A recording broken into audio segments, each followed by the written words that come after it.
I would like to talk to you today about being grateful. 2,000 years ago, in his correspondence to the Christian church in Thessalonica, Paul of Tarsus wrote, "Rejoice always, pray without ceasing, give thanks in all circumstances." I love those words. And yet, I must honestly ask, how is it possible to be happy all of the time, to pray without ceasing, to be grateful for everything we experience in life?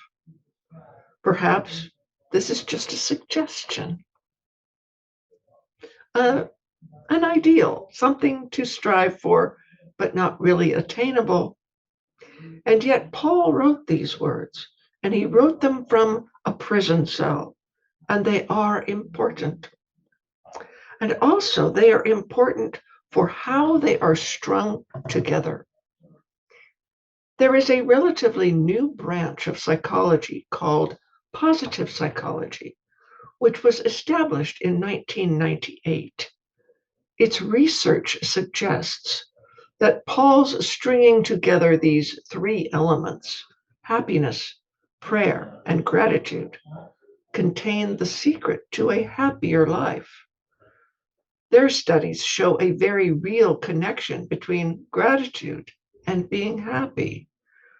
So the ancient words of Paul have a more contemporary relevance than would seem at first glance, because they emphasize the importance of cultivating the practices of a grateful awareness.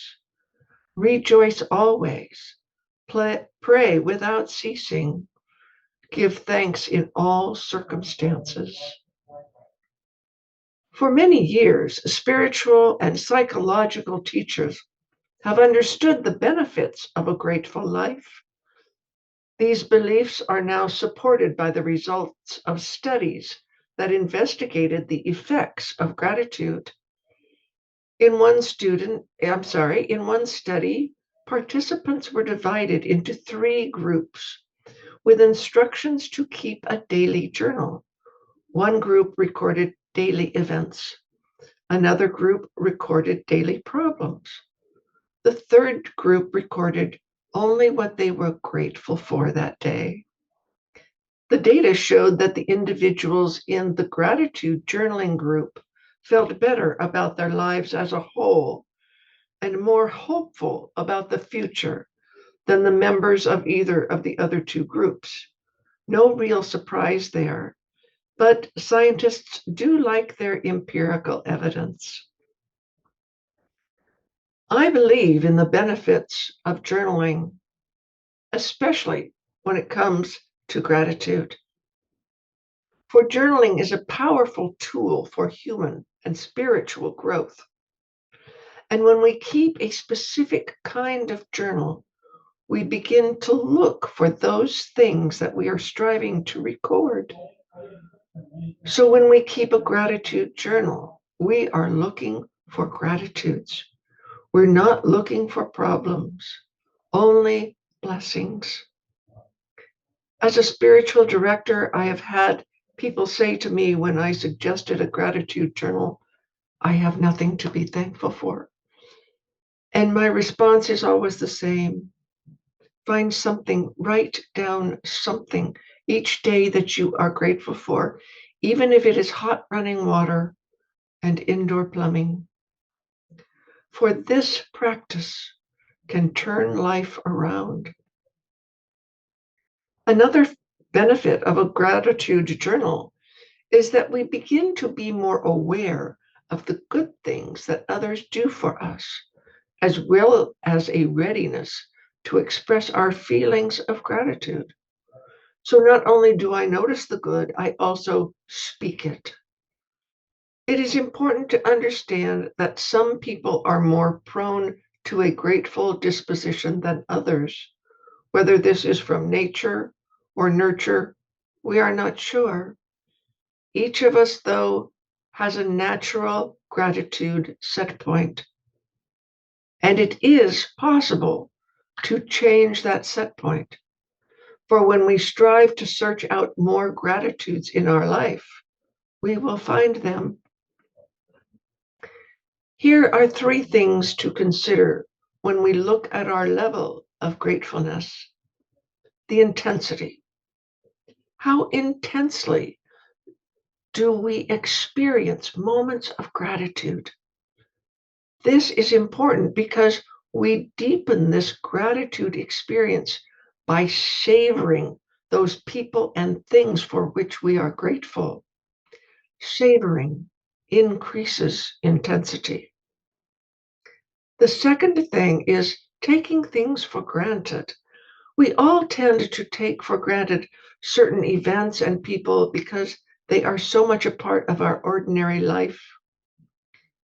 So I suggest that we strive to look for and appreciate the little things that we take for granted. And lastly, when rejoicing over a success or achievement, recognize also all the people who in some way or another contributed to that blessing. For instance, I am very thankful for you, the listener, for without you, I would not be here. I am also thankful for Jennifer for editing this and putting it online. And I am thankful to Naomi for encouraging me to record these talks. Sometimes we get in touch with our blessings only when they are threatened or have been lost. Close calls or the prospect of a serious illness rouses us from complacency and renews our appreciation for the preciousness of life. My husband received a serious cancer diagnosis 3 years ago, and these last 3 years have been a process of deepening faith, acceptance, and yes, even pain. But he told me the other day that he would not trade his cancer for anything because it has brought him so much closer to God and to have a greater appreciation for his life and the people in it. When he said that to me, I recognized it meant that I too had to be thankful. And yes, it is a work in progress. To live spiritually vital lives requires that we make gratitude a habit, and maintaining an attitude of gratitude requires a willingness to regard life with appreciation. It involves a conscious choice, for we all have the power to choose our response to life. Julian of Norwich, a 14th century mystic in Norwich, England, lived in a very tumultuous time. The 1300s were racked by death, pain, and chaos. The Black Plague was devastating Europe, causing disaster on unprecedented scale, as it is estimated to have killed between 30 to 60% of Europe's population. Europe was also suffering from severe crop failures that threatened the onslaught of a famine when the economic resources of both England and France had been completely drained by the 100 Years' War. So although Julian, in a time of immense chaos and pain, she lived in that chaos and pain, her theology was one of optimism, speaking of God's love in terms of joy and compassion, which was the exact opposite of the thoughts of that day that God was punishing the wicked by the Black Death and the famine.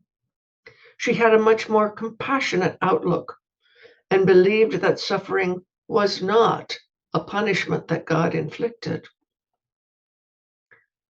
Her most famous quote is, "All shall be well, and all manner of things shall be well." She said that God gave her that declaration in assuring her that no matter how fragile life seemed, God, like our clothing, wraps and enfolds us. This insight came to her as she contemplated something very tiny in her hand, possibly a nut or a seed. And as she gazed at this small object, she was amazed at its ongoing existence. How could something so tiny, so fragile, be able to survive in a universe filled with so many dangers? Her heart was illumined when she understood that the tiny object, as well as everything else in the universe, was held together safely in God's hands. All shall be well, and all manner of things shall be well. She believed that everything is a gift, as difficult as that is at times. And since everything is a gift, then our response needs simply to be one of praise, one of gratitude, one of thanks. When this simple response of praise and thanks become a life stance, we are moved to cherish everything as a gift to be cared for and nurtured. I have to say here that I teach these practices, such as gratitude and forgiveness, because I truly believe in their power to heal and transform our lives. That does not mean I have perfected them. I too am a work in progress. And yes, I too am working on increasing my gratitude set point, for we all have a gratitude set point, and it can be changed. Because I have seen where intentional activity, such as the spiritual practice of gratitude, can positively influence our levels of happiness. I love the old Buddhist stories, and I would like to tell you my favorite as it relates to being grateful. It is about a Buddhist disciple who goes to his master and says, I am in desperate need of help. I am going crazy. My family is living in a single room. My wife, my children, and my in laws. Our nerves are on edge. We yell and scream at each other. The home is hell. The master says, do you promise to do whatever I tell you? The disciple replies, I swear I shall do whatever you say. I will do anything. The master then says, very well. How many animals do you have? The disciple answers a bit hesitantly, a dog, a goat, and 6 chickens. The master continues, I want you to go home and take all of the animals into the home with you and come back in 1 week. The disciple is appalled, but he has promised to obey. So he goes home, brings the animals into the house. A week later, he comes back to the master, a pitiable figure, moaning, I am a nervous wreck. The dirt, the stench, the noise. We are on the verge of madness. The master says, go back and put the animals out. With this instruction, the disciple runs all the way home. He comes back the following day. His eyes are sparkling with joy. How sweet life is, he says. The animals are out. Home is a paradise. It is so quiet and clean and roomy.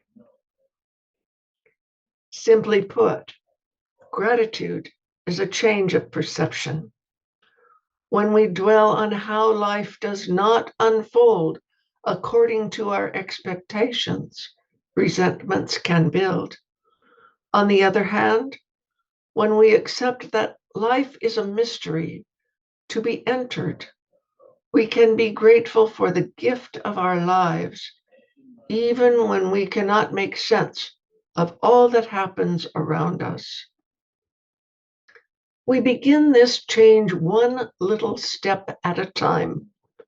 So here are 4 things that I think can help. First and foremost, strive not to judge yourself for an inability to be grateful. Seek change in small ways, always, and always have compassion on your journey. Try not to judge your past by present knowledge. Secondly, gratitude does not always come naturally or easily, but it can be cultivated. And as I have found, a gratitude journal can assist in this practice. Thirdly, make time every day to connect with nature in some way, even if it's a YouTube video, if you can't get outside. For nature fills us with gratefulness. And lastly, it is important to connect often with people who love and support you. So, as we are told by Paul in his letter to the Thessalonians 2,000 years ago, rejoice always, pray without ceasing, give thanks in all circumstances. And I would add, make time every day to cultivate an attitude of gratitude and strive to see the blessings all around you. Thank you. Namaste and amen.